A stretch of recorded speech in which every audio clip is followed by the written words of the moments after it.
Connecticut's #1 local news. This is Channel 3 Eyewitness News. Good morning, everyone. Happy Friday. It is 7 o'clock. I'm Wendell Edwards. Thanks for being here. We are on top of several stories this morning. We start with the Connecticut NAACP demanding action after a disturbing investigation at an Amazon distribution center that's being built in Windsor. So a noose was found at that construction site, and just yesterday, police say 5 more ropes that could also be interpreted as nooses were also discovered. Channel 3 Eyewitness News reporter Caitlin Nucco explains what else we're learning this morning. It's a shame that this is happening at the Amazon headquarters in Windsor. This is a photo of a noose that was found Tuesday in an Amazon site under construction. And then just yesterday, police say they found 5 more ropes that can be interpreted as nooses located in various locations on different floors throughout the building. Police say the building is accessible to hundreds of employees from various companies, and surveillance cameras were not monitoring the area where the noose was found Tuesday. Police are now testing the ropes to identify potential suspects. The NAACP and many other civil rights organizations fought for hate crimes to be on the books, and we want to make sure that these individuals are held accountable. Amazon has issued a statement saying Amazon does not tolerate any behavior deemed hateful, racist, or discriminatory. Caitlin Nucco, Channel 3 Eyewitness News. This morning, a UConn student is facing a hate crime charge. He's accused of spray painting a swastika across from UConn Hallel. 21-year-old Christopher Piper is charged with intimidation based on bigotry or bias and criminal mischief. Police say the graffiti was discovered on the chemistry building last month, again across from the Hallel house.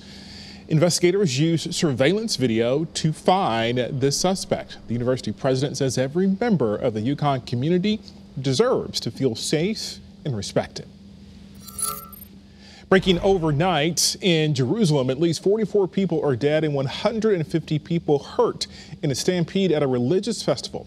It was attended by tens of thousands of Orthodox Jews in northern Israel.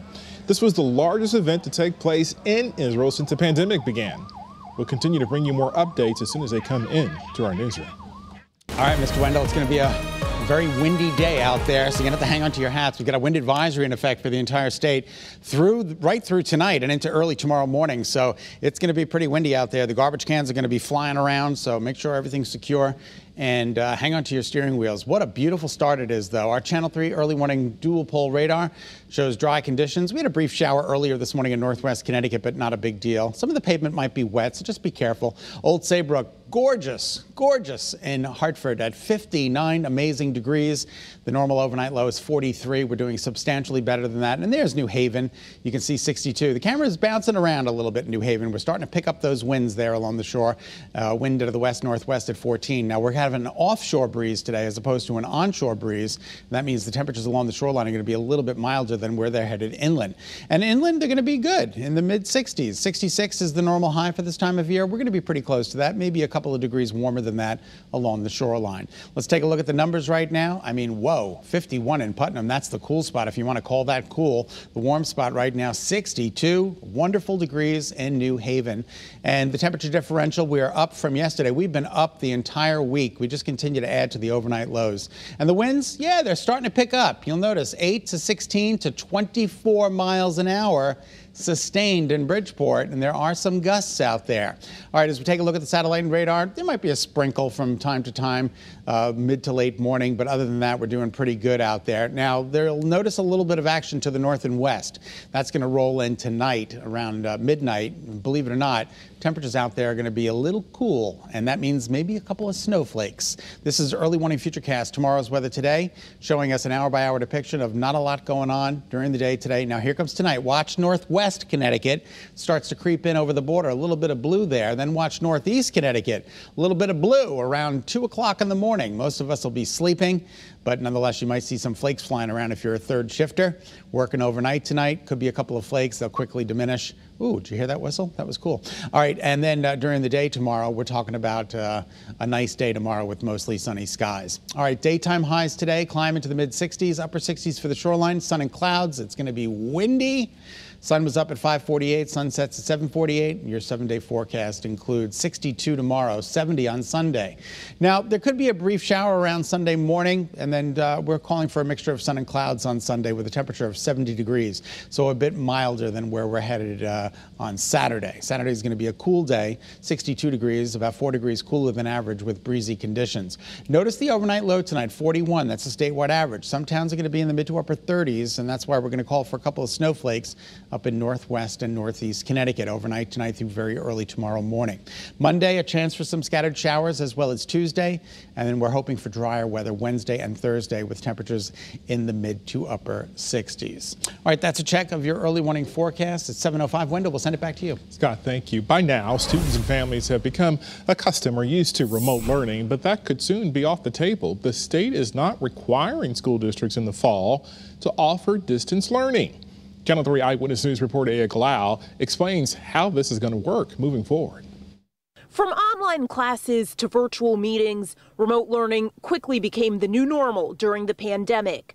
But when schools open next fall, districts will no longer have to provide an online learning option. We found during the worst of the pandemic, 8 months ago, our schools were open and open safely. So that's priority number 1, 2, and 3 for me. With low case numbers and vaccination efforts continuing, many parents agree with the decision. We are moving on, and we are, there's a number of people that are vaccinated now. I think the percentages are up.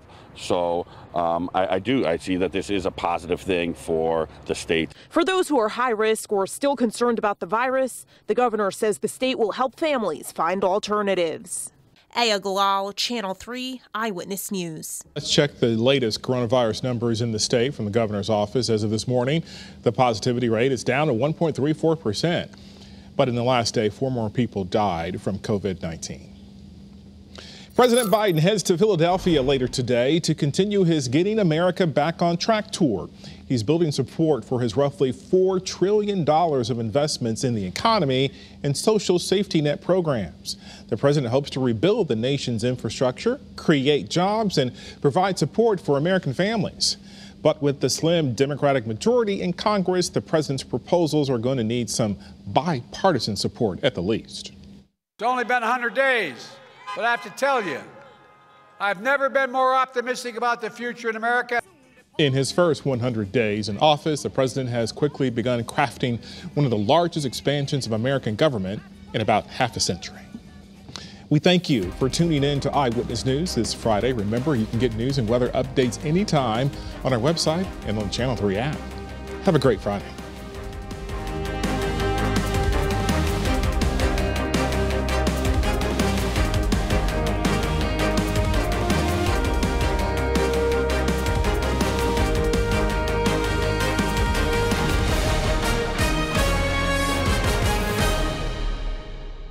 Thanks for watching Channel 3 Eyewitness News. Watch us live wherever you are on our mobile, on our streaming news app. And you can also watch us on Roku, Apple TV, and Fire TV.